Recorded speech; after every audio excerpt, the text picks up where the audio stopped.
കർമ്മ അതെവിടെയും ബാധകമാണ്. നമ്മൾ ചെയ്യുന്ന ഓരോ കാര്യത്തിനും നമ്മൾ തന്നെ അനുഭവിക്കേണ്ടി വരും.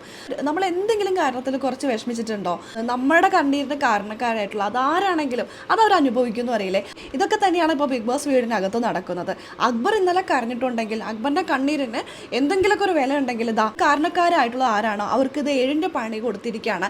ഇത്തവണ പണി കൊടുത്തിരിക്കും ബിഗ് ബോസ് അല്ല കേട്ടോ, ദൈവമാണ് അല്ലെങ്കിൽ കർമ്മയാണെന്നൊക്കെ നമുക്ക് പറയാം. നമുക്ക് വീഡിയോയിലേക്ക് പോകാം. ആദ്യമായിട്ട് കാണുന്ന പ്രേക്ഷകരാണെങ്കിൽ കൂടുതൽ ബിഗ് ബോസ് അപ്ഡേഷനായിട്ട് മറക്കാതെ യൂട്യൂബ് ചാനൽ സബ്സ്ക്രൈബ് ചെയ്യാം. ഇന്നലെ അക്ബർ കരഞ്ഞു. അക്ബർ എന്തിനാ കരഞ്ഞെന്ന് വെച്ചാൽ ഇന്നലെ ടാസ്കിൽ അക്ബർ പാവ 10ഓ 12ഓ പാവ അക്ബറിൻ്റെ ആരോ മോഷ്ടിച്ചിട്ട് പോയി.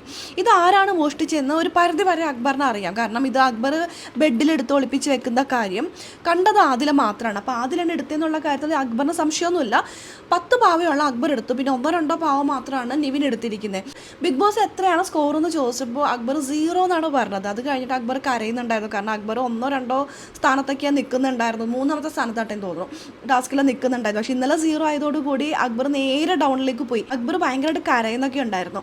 പക്ഷെ അക്ബറിന്റെ കണ്ണീരിന് ഇന്ന് വില കൊടുത്തിരിക്കുകയാണ് കർമ്മ. ഇന്നത്തെ ടാസ്കിൽ തുടക്കം തന്നെ ആദില, അതിന് കാരണക്കാരിയായിട്ടുള്ള ആദില 0 ആയിരിക്കുകയാണ്. ആദിലക്ക് ബേൺ കാർഡ് കിട്ടി, പോയിന്റ് ഒക്കെ പോയി, കിട്ടിയ പോയിന്റ് മൊത്തം പോയിരിക്കുകയാണ് കേട്ടോ. വീട്ടിൽ അതധികം ചർച്ചയൊന്നും ആയില്ലെങ്കിലും ഒരുപക്ഷെ പുറത്ത് ചർച്ചയാവാൻ സാധ്യതയുണ്ട്. അക്ബറിന് പണി കൊടുത്ത ആദിലക്ക് ഇത്തവണ പണി കൊടുത്തിരിക്കുന്നത് ബിഗ് ബോസ് അല്ല, ദൈവമാണ് അല്ലെങ്കിൽ കർമ്മയാണ്. എല്ലാം രസകരമായിട്ടുള്ളൊരു ടാസ്ക് ആണ് ഇപ്പോൾ ലൈവിൽ നടക്കുന്നത്. ഇനി എന്തൊക്കെ നടക്കും എല്ലാം കാത്തിരുന്ന് തന്നെ കാണാം. അപ്പോൾ ലൈവ് അപ്ഡേഷൻ നമ്മുടെ ഈ ചാനലിൽ ഉണ്ടാകും. ആദ്യമായിട്ട് കാണുന്ന പ്രേക്ഷകരാണെങ്കിൽ കൂടുതൽ ബിഗ് ബോസ് അപ്ഡേഷനായിട്ട് ഇപ്പോൾ തന്നെ ചാനൽ സബ്സ്ക്രൈബ് ചെയ്തോളൂ.